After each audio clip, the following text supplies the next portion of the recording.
How many of you are creatives? Designers, engineers, entrepreneurs, artists, or maybe you just have a really big imagination? Show of hands. Okay, that's most of you. I have some news for us creatives. Over the course of the next 20 years, more will change around the way we do our work than has happened in the last 2,000. In fact, I think we're at the dawn of a new age in human history. Now, there have been 4 major historical eras defined by the way we work. The hunter-gatherer age lasted several million years. And then the agricultural age lasted several thousand years. The industrial age lasted a couple of centuries.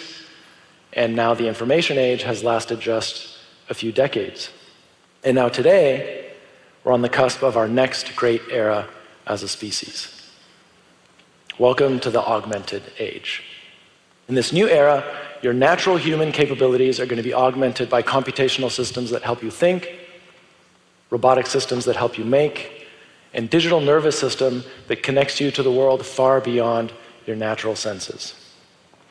Let's start with cognitive augmentation. How many of you are augmented cyborgs?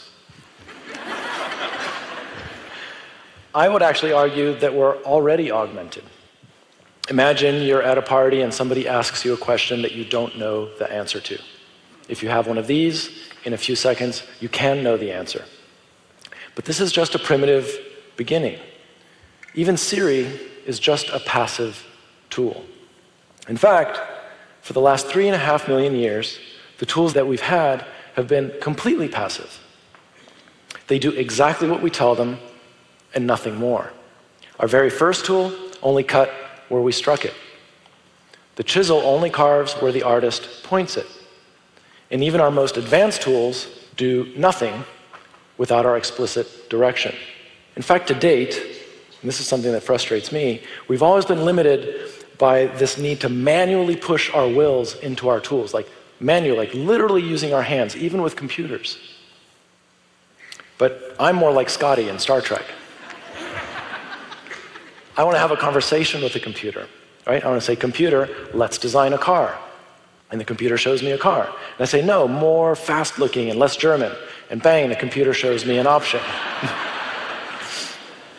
Now, that conversation might be a little ways off. It's actually probably less than many of us think. But right now, we're working on it. Tools are making this leap from being passive to being generative. Generative design tools use a computer and algorithms to synthesize geometry, to come up with new designs all by themselves. All it needs are your goals and your constraints. I'll give you an example. In the case of this aerial drone chassis, all you would need to do is tell it something like it has 4 propellers, you want it to be as lightweight as possible, and you need it to be aerodynamically efficient. And then what the computer does is it explores the entire solution space. Every single possibility that solves and meets your criteria. Millions of them. It takes big computers to do this. But it comes back to us with designs that we, by ourselves, never could have imagined. And the computer is coming up with this stuff all by itself. No one ever drew anything, and it started completely from scratch. And by the way, it's no accident that the drone body looks just like the pelvis of a flying squirrel. It's because the algorithms are designed to work the same way that evolution does. Now, what's exciting is we're starting to see this technology out in the real world. We've been working with Airbus for a couple of years on this concept plane for the future. Now, it's a ways out still. But just recently, we used a generative design AI to come up with this. This is a 3D printed cabin partition that's been designed by a computer. It's stronger than the original, yet half the weight. And it'll be flying in the Airbus A320 later this year.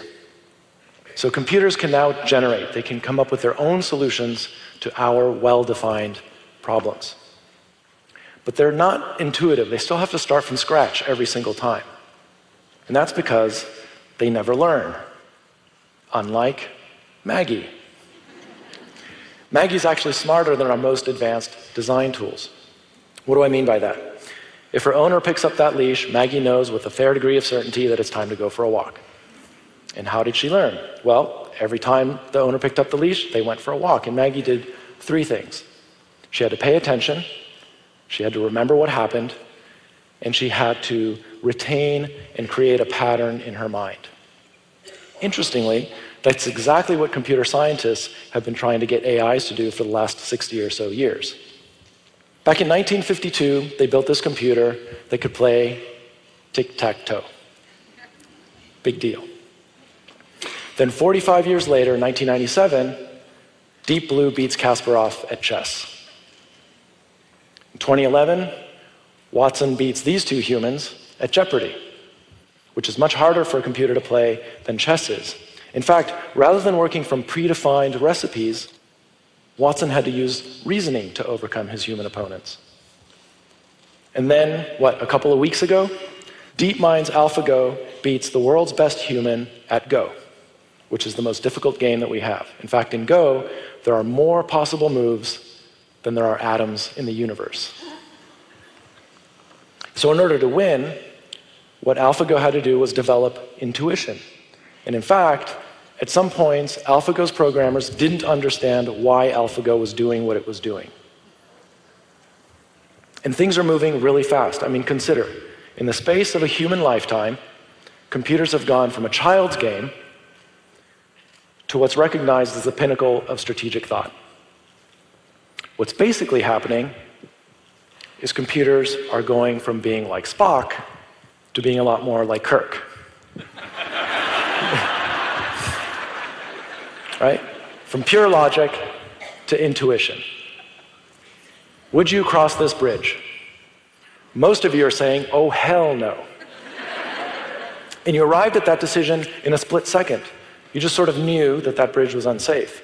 And that's exactly the kind of intuition that our deep learning systems are starting to develop right now. Very soon, you'll literally be able to show something that you've designed to a computer, and it'll look at it and say, sorry, homie, that'll never work, you have to try again. Or you could ask it if people are going to like your next song, or your next flavor of ice cream. Or, much more importantly, you could work with a computer to solve a problem that we've never faced before. For instance, climate change. We're not doing a very good job on our own. We could certainly use all the help we can get. That's what I'm talking about, technology amplifying our cognitive abilities so we can imagine and design things that we were simply out of our reach as plain old, unaugmented humans. So, what about making all of this crazy new stuff that we're going to invent and design? I think the era of human augmentation is just as much about the physical world as it is about the virtual intellectual realm.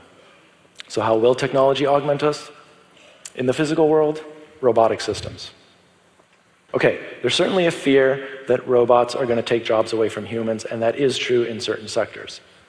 But I'm much more interested in this idea that humans and robots working together are going to augment each other and start to inhabit a new space. This is our applied research lab in San Francisco, where one of our areas of focus is advanced robotics, specifically human-robot collaboration. And this is Bishop, one of our robots. And as an experiment, we set it up to help a person working in construction doing repetitive tasks. Tasks like cutting out holes for outlets or light switches in drywall. So Bishop's human partner can tell him what to do in plain English and with simple gestures, kind of like talking to a dog, and then Bishop executes on those instructions with perfect precision. We're using the human for what the human is good at, right? Awareness, perception, and decision-making, and we're using the robot for what it's good at, precision and repetitiveness. Here's another cool project that Bishop worked on. The goal of this project, which we called the Hive, was to prototype the experience of humans, computers, and robots all working together to solve a highly complex design problem. The humans acted as labor. They cruised around the construction site, they manipulated the bamboo, which, by the way, because it's a non-isomorphic material, is super hard for robots to deal with. But then the robots did this fiber winding, which was almost impossible for a human to do. And then we had an AI that was controlling everything. It was telling the humans what to do, it was telling the robots what to do, and keeping track of thousands of individual components. What's interesting is building this pavilion was simply not possible without human, robot, and AI augmenting each other. Okay, I'll share one more project. This one's a little bit crazy. We're working with Amsterdam-based artist Joris Laarman and his team at MX3D to generatively design and robotically print the world's first autonomously manufactured bridge. So Joris and an AI are designing this thing right now as we speak in Amsterdam, and when they're done, we're going to hit go, and robots will start 3D printing in stainless steel, and then they're going to keep printing without human intervention until the bridge is finished.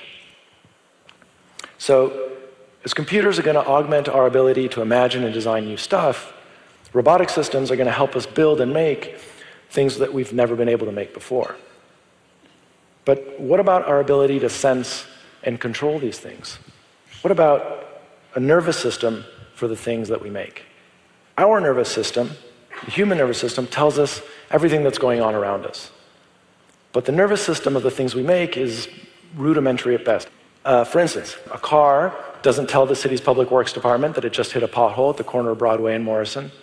A building doesn't tell its designers whether or not the people inside like being there.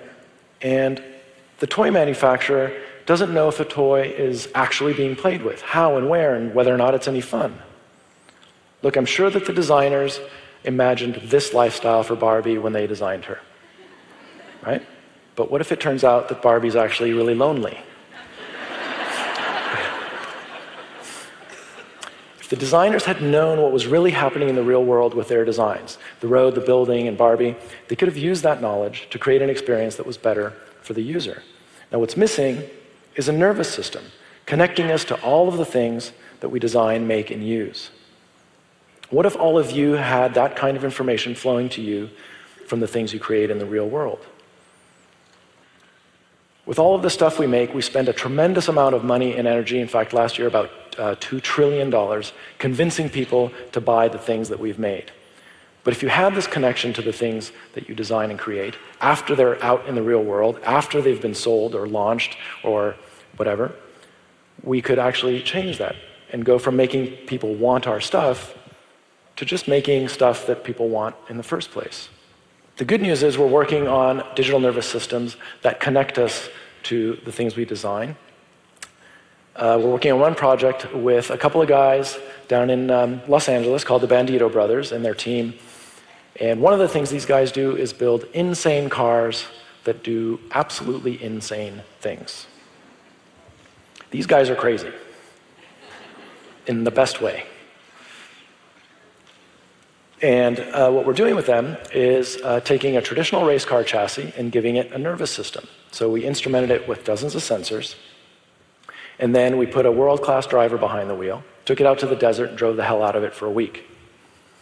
And the car's nervous system captured everything that was happening to the car. We captured 4 billion data points, all of the forces that it was subjected to. And then we did something crazy.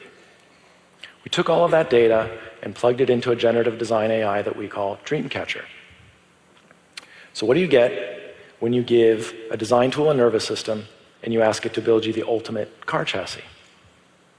You get this. This is something that a human could never have designed, except a human did design this. But it was a human that was augmented by a generative design AI, a digital nervous system, and robots that can actually fabricate something like this. So if this is the future, the augmented age, and we're going to be augmented cognitively, physically, and perceptually, what will that look like? What is this wonderland going to be like? I think we're going to see a world where we're moving from things that are fabricated to things that are farmed, where we're moving from things that are constructed to that which is grown. We're going to move from being isolated to being connected, and we'll move away from extraction to embrace aggregation. I also think we'll shift from craving obedience from our things to valuing autonomy. Thanks to our augmented capabilities, our world is going to change dramatically. We're going to have a world with more variety, more connectedness, more dynamism, more complexity, more adaptability, and of course, more beauty. The shape of things to come will be unlike anything we've ever seen before. Why? Because what will be shaping those things is this new partnership between technology nature, and humanity. That, to me, is a future well worth looking forward to. Thank you all so much.